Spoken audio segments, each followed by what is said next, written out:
faithfully delivering value, interpreting great books from around the world. Hello, this is Sally's Book Talk. Today I'm introducing a book called Autumn in the Heavenly Kingdom. This book tells how Britain, which dominated the global process in the 19th century, influenced the fate of the Taiping Heavenly Kingdom. The Taiping Rebellion is very familiar to Chinese people. Most folks see it as an internal peasant uprising in China. But actually, this 14-year-long Chinese civil war was closely connected to the Western world at all times. You might know that Hong Xiuquan rebelled against the Qing, but you may not know he once planned to ally with Britain. You know that British commander Lord Elgin burned the old summer palace, but you might not know he seriously considered trading with the Taiping Heavenly Kingdom. The new treatise on administration, but you probably don't know this book earned immense international prestige for the Taiping Heavenly Kingdom. That across the ocean, the American Civil War broke out around the same time, but you might not know this war determined the survival of the Taiping Heavenly Kingdom. The author of this book, Stephen Platt, is a history professor at Yale University in the US. He tracked the diplomatic history between Britain and the Taiping Heavenly Kingdom. At that time, Britain went from tentative contact to choosing neutrality and finally fully siding with the Qing dynasty, assisting in suppressing the Taiping Rebellion. What are the untold stories behind this? Then we must delve into the book to find out. Let's first look at how the British initially probed the Taiping Heavenly Kingdom. In 1851, Hong Xiuquan led the Taiping army in rebellion. 2 years later, they established their capital in Nanjing. Before British officials contacted the Taiping, Westerners were once very optimistic about this new regime. This was because the Qing government considered Westerners barbarians and was unfriendly to Western merchants and missionaries. The god-worshipping Taiping Heavenly Kingdom burst onto the scene. In their eyes, it was like a breath of fresh air. So at the beginning, Western media had, high praise for the Taiping. British magazines compared it to the European revolutions of 1848. American newspapers called it a racial uprising. Marx even predicted it would trigger political revolution across Europe. Some missionaries outright expressed willingness to join the Taiping. Moreover, the Taiping army controlled China's tea and silk producing regions. British merchants in the Shanghai concessions hoped the British government would reach a trade agreement with the Taiping. So what exactly was this heavenly kingdom like? The British themselves were curious, driven by both public opinion and interests. Just a month after the Taiping Heavenly Kingdom established Nanjing as its capital in 1853, Hong Kong Governor Bonham headed north to Nanjing to negotiate with them. However, during this negotiation, the Taiping refused to recognize the Treaty of Nanjing. Plus, the British felt the Taiping leadership lacked refinement, and their beliefs were bizarre, impressions were poor, so they parted ways. Cooperation was out of the question. But the Taiping Heavenly Kingdom's influence grew closer to the British. Shortly after Bonham left Nanjing, in the autumn of 1853, the Small Swords Society uprising erupted in Shanghai. The rebels also flew the banner of the Taiping Heavenly Kingdom. Shanghai had a British concession and was a crucial trading port. The turmoil in Shanghai kept the British closely monitoring the Taiping Heavenly Kingdom's movements. So by 1858, after 2 years of the Second Opium War, Britain's plenipotentiary to China, Lord Elgin, signed the Treaty of Tientsin with the Qing government. Under the treaty, the Qing government opened several ports along the Yangtze River, including Zhenjiang, east of Nanjing, and Zhujiang and Hankou in the middle reaches.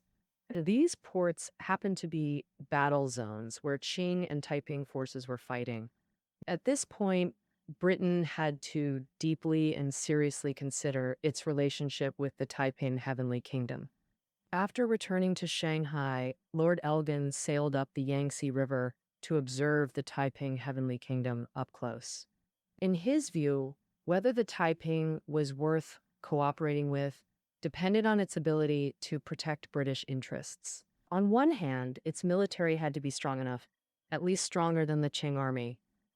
On the other hand, areas under Heavenly Kingdom rule needed social stability. But this voyage was destined to disappoint Lord Elgin. All along the way, he saw towns devastated by war. Among them, the soon-to-open port of Xinjiang was particularly disheartening to him. At the time, Xinjiang was repeatedly contested by Qing and Taiping forces. No intact houses remained, and the population was under 100. While passing Nanjing, Lord Elgin's ship was trailed by Qing naval forces and came under Taiping artillery fire. Perhaps to test their military strength, the usually restrained Elgin ordered a counterattack, and a small British force quickly captured the Taiping battery. After learning Lord Elgin's intentions, the Taiping forces immediately apologized to him.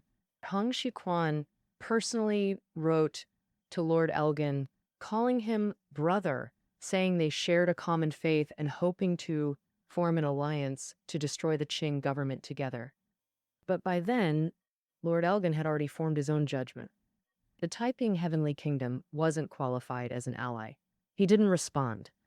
After 2 rounds of probing the Taiping's requests, Britain's stance had actually surfaced: neutrality. However, this neutrality wasn't absolute inaction. While not helping either side, Britain soon clashed with both the Qing government and the Taiping Heavenly Kingdom. In the north, Britain's conflict with the Qing government won the Taiping Heavenly Kingdom favor in international public opinion.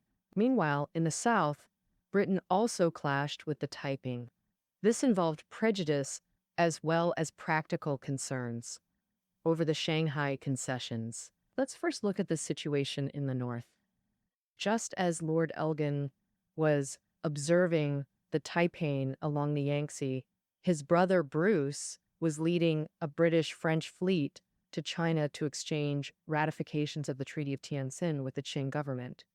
However, a dispute arose between China and Britain over ceremonial protocols for the exchange, and the Qing government persistently refused to recognize Britain's equal diplomatic status, always viewing them as troublesome barbarians.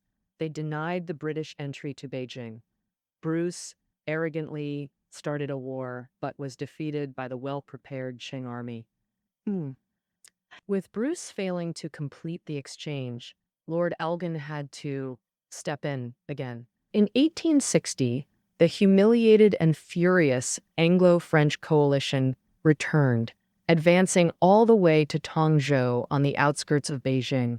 The coalition sent British diplomat Harry Parkes to negotiate with the Qing court. But to gain leverage in negotiations, Qing General Senge Rinchen suddenly detained Parkes and 25 others, even mistreating these British captives. 15 of the 26 died as a result.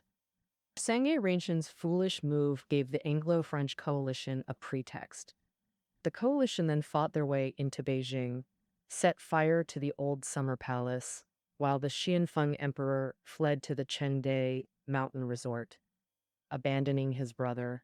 Prince Gong, left in Beijing, signed the Convention of Beijing with the foreign powers. After this war, the Qing government's diplomatic credibility was severely damaged. No one knew if it would continue to be erratic in foreign affairs. Meanwhile, the Taiping Heavenly Kingdom maintained a very friendly posture toward foreigners, and public opinion increasingly favored them.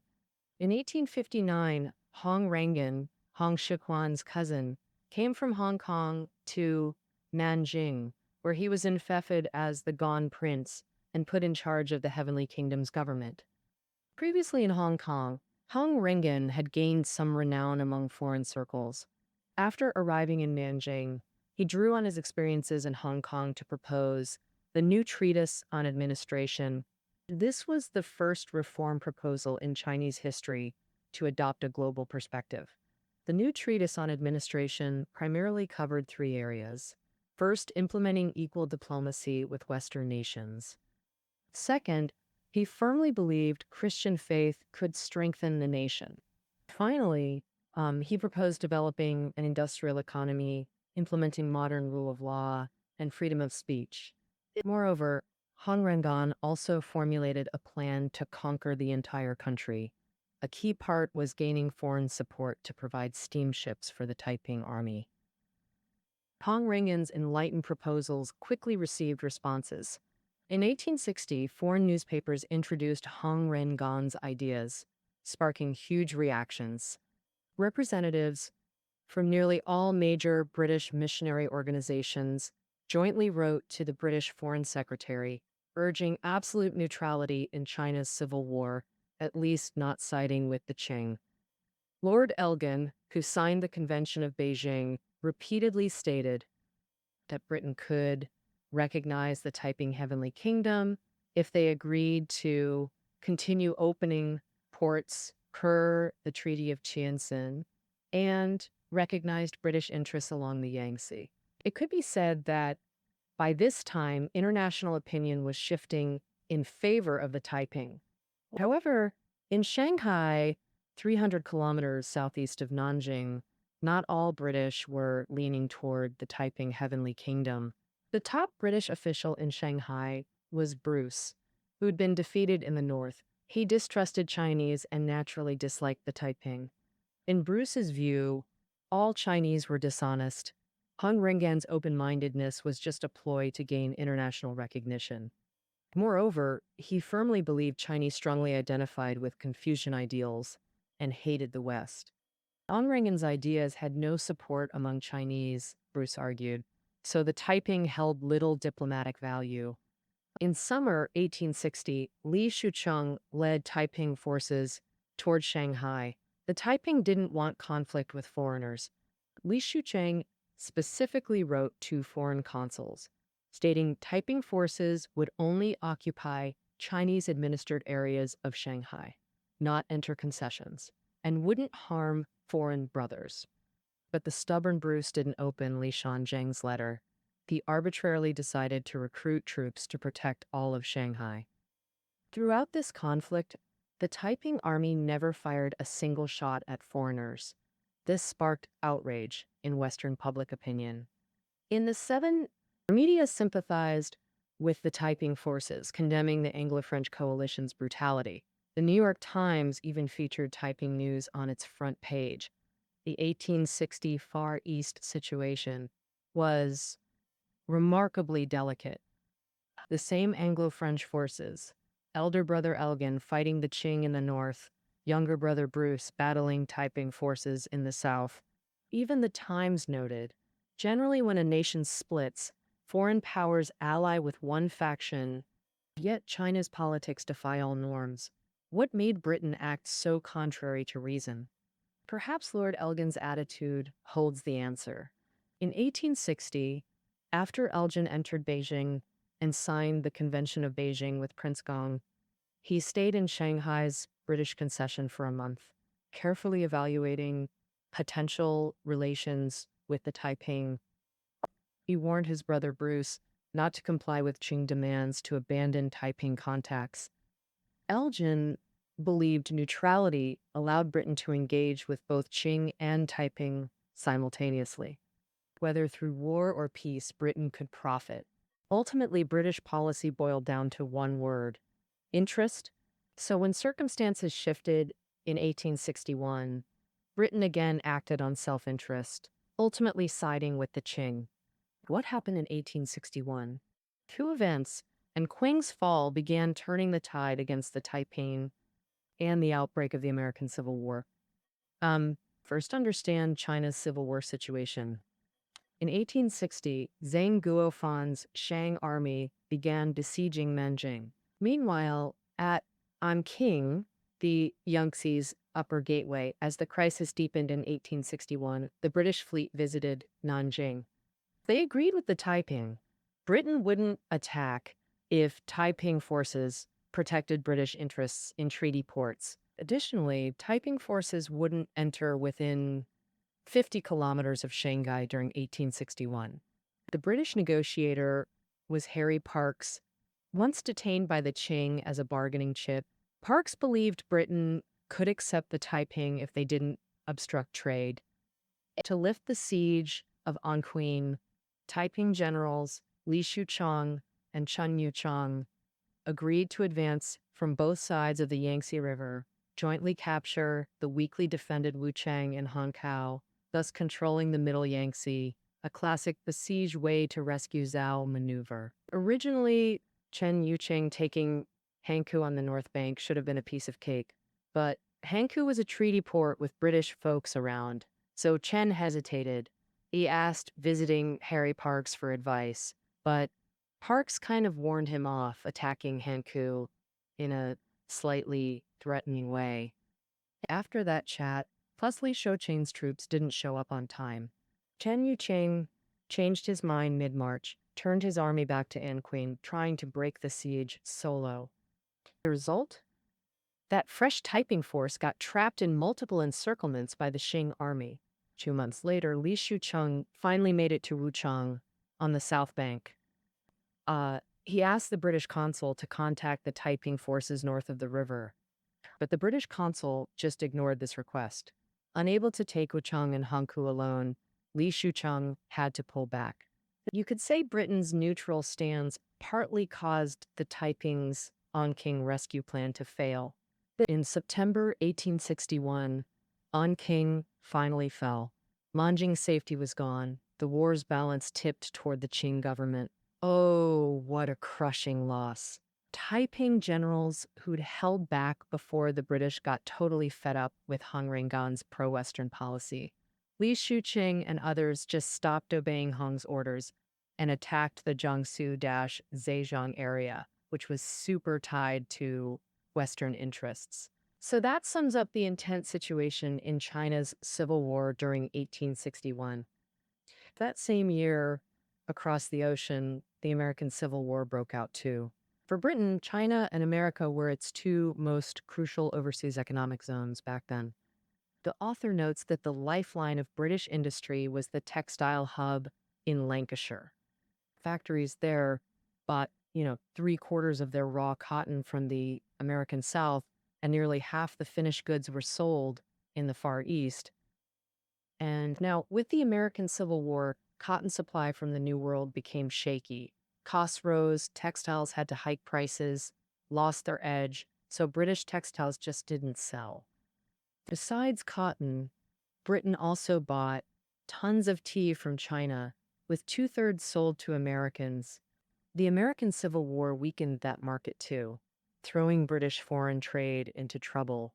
The solution then was to expand trade between Chinese treaty ports, especially newly opened Yangtze ports, under the Treaty of Tientsin.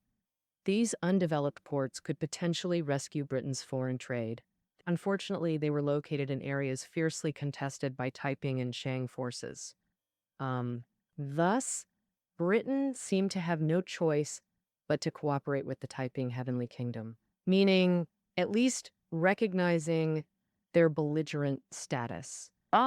Here we should note, after the American Civil War began, Southern states formed the Confederacy, and Britain promptly recognized its belligerent status.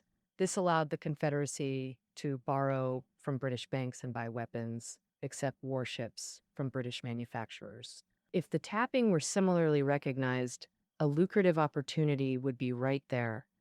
Some British MPs began advocating for the Taiping's belligerent status. They argued the Taiping were China's progressive faction, controlling the Yangtze waterway, vital to British trade, so Britain should support them. However, most MPs didn't support this. Their main source on China's civil war was Foreign Office reports, largely from Bruce, who held deep prejudices against China. Naturally, Bruce's anti-Taiping bias influenced Britain's official stance toward them. Ultimately, the British government concluded trading with the Taiping might not be profitable, while the Qing could likely meet British interests. First, under various treaties, Qing indemnity payments were funded by customs duties from treaty ports. If Taiping forces seized ports or Britain recognized them, this revenue stream would vanish. Secondly, the Qing's attitude toward the West improved in 1861. That year, Emperor Shanfeng died. Empress Dowager Cixi and Prince Gong took power. They recognized the Taiping Heavenly Kingdom as the real mortal threat, and Westerners only wanted trade opportunities. So the court should compromise with them and focus entirely on destroying the Taiping. It should destroy the Taiping Heavenly Kingdom. Under Prince Gong's leadership, the Qing established the Zhongli Yamen to handle foreign affairs. These moves convinced Bruce the Qing had become an enlightened, compliant government. Ultimately, Britain chose the Qing side, influenced by both China's and America's civil wars. Britain gradually aligned with the Qing against the Taiping Heavenly Kingdom. Now, let's see how the British secretly maintain neutrality while pretending to attack the Taiping Heavenly Kingdom. In the early intervention phase, British forces directly clashed with the Taiping Heavenly Kingdom. Later, to avoid humanitarian condemnation, Britain shifted to providing mercenary troops to the Qing government while retreating behind the scenes. First, let's examine direct conflicts between British and Taiping forces. This first occurred in Shanghai on January 1st, 1862. The Taiping's promise not to attack Shanghai's periphery had expired, and the British tried persuading them to renew it. But this time they failed. That same year, affected by the American Civil War, Britain faced a cotton famine. Lancashire's unemployment hit 60%. Bruce grew deeply worried the facade of neutrality would paralyze British trade in China. To protect their Chinese interests, Britain and France joined forces once more. Also allied was American Ward's ever-victorious army. Ward, a name you're likely familiar with. In 1860, Ward began forming the Foreign Arms Corps. This force initially comprised about 200 Europeans and Americans, armed with Western weapons. Pure mercenaries for hire. The Foreign Arms Corps' boss wasn't a foreigner, but a Chinese man, a Shanghai banker Yang Feng. The Corps' mission was guarding against Taiping forces and protecting Shanghai's vested interests. The Corps had an unimpressive early record. Western governments withheld support due to neutrality policies. Shanghai authorities even arrested Ward at one point. But as the Taiping threat to Shanghai grew, Ward became highly sought after. He started training Chinese troops, acquiring advanced weapons, and renamed the force the Ever-Victorious Army. In February 1862, British-French authorities formally allied with Ward. Their first joint operation was an attack at Gaochao village, 13 kilometers from Shanghai. The defending Taiping forces soon retreated. Beyond ground defensives, the British government authorized its Chinese fleet commander within Chinese territory. Wherever British trade interests faced direct Taiping threats, the Navy could autonomously decide to engage them. In April 1862, Taiping forces in Ningbo held an event, firing a salute at the East Gate. Poorly aimed shells landed in the foreign settlement. A British fleet officer demanded the Taiping dismantle Ningbo's batteries or face military confrontation. Of course, the Taiping army refused such unreasonable demands, but this played right into the British hands. 1 week later, the Qing official who had fled Ningbo suddenly showed up with a bunch of pirates and farmers, asking the British to help recapture Ningbo. So the Anglo-French coalition swiftly took Ningbo from the Taiping forces, while the pirates brought by the Ningbo official looted the British settlement clean. According to British newspapers in China at the time, this whole operation, where Qing officials asked the Anglo-French forces to recapture Ningbo, was totally staged by the British. the servant of the British consul in Ningbo, acted as the go-between for the Ningbo official and the pirates. He also colluded with pirates to secretly fire shells from Taiping positions toward British warships, giving the Brits a legitimate excuse to attack the Taiping. Even though English papers in China condemned Britain, the reports from diplomat Harry Parkes, who just returned to Britain, and the Ningbo consul had way more sway on public opinion. The Times openly backed Britain using force against the Taiping Heavenly Kingdom, and Britain got directly tangled up in China's civil war. But then a little blip in public opinion made Britain change how it intervened. In summer 1862, newspapers worldwide ran articles about the Qing army massacring Taiping prisoners. The article's author was a British soldier stationed in Shanghai. According to him, the Anglo-French coalition handed over heaps of prisoners to Qing authorities and then just watched as they got brutally killed. Even pregnant women and little kids didn't escape. As soon as the article came out, it caused a global uproar. Under fierce condemnation from the public and opposition, the commander of the British fleet in China got sacked. The new commander also said the fleet would never personally attack the Taiping forces again. To ditch the humanitarian pressure from public opinion, the British government was cooking up a more effective intervention plan. The Anglo-Chinese combined fleet and the ever-victorious army were the two biggest cards up their sleeve. First off, the combined fleet, simply put, Britain sold warships to the Qing, who then appointed Brits as the fleet's commanders and sailors. But Britain had this Foreign Enlistment Act, which banned British nationals from fighting for foreign governments. To fix this, the British Prime Minister issued 2 orders in council, bypassing Parliament to temporarily suspend the Foreign Enlistment Act, letting any British officer legally fight for the Qing Emperor. By 1863, the Anglo-Chinese combined fleet, fully run by the Brits, was officially set up. Besides the naval combined fleet, Britain was also quite concerned about the army. Before this, Ward had been killed by the Taiping army. After many twists and turns, the ever-victorious army ended up in the hands of British officer Gordon. While Britain was fully supporting the Qing dynasty, the Qing government's military situation steadily improved. In 1862, the Qing army moved down the river and began besieging Nanjing. But during the suppression of the Taiping rebels, cooperation between China and Britain wasn't smooth. As victory drew closer, the Qing government grew wary of foreigners. Zhang Gufan, leader of the Xiang army, disliked foreigners.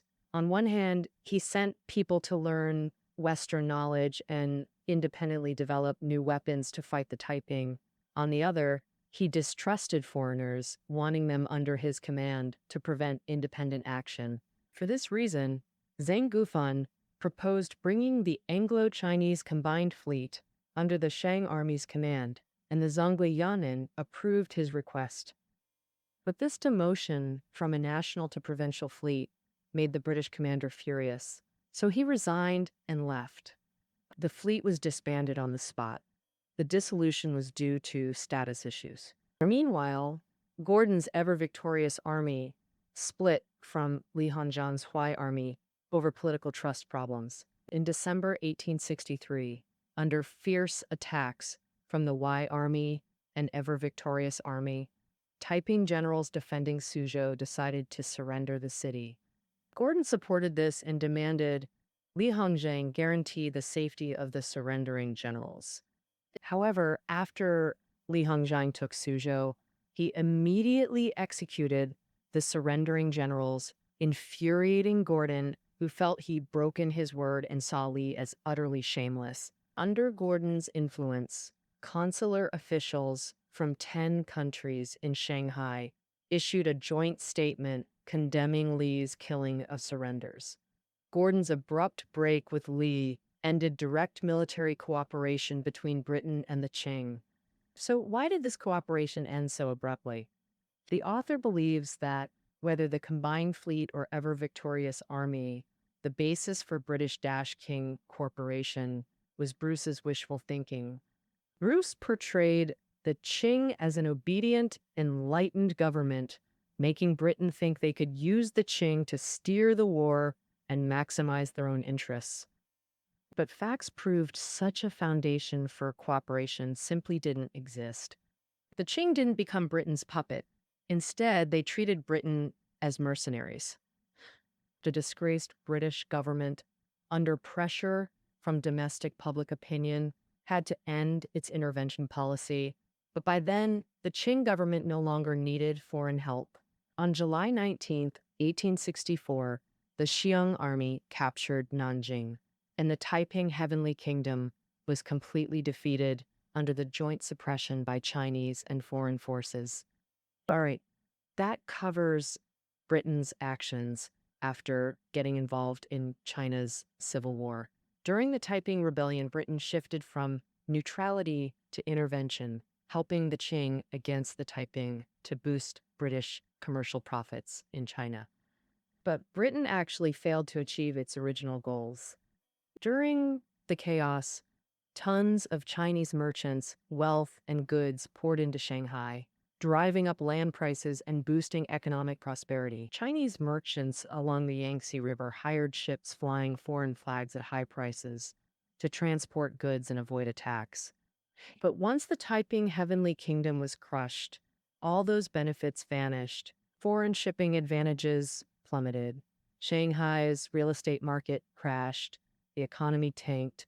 And even two big British firms went bankrupt. More crucially, the Qing court didn't feel any goodwill toward Britain, despite its help in suppressing the rebellion. Britain's intervention policy was not only awkward in process, but also ended in total embarrassment.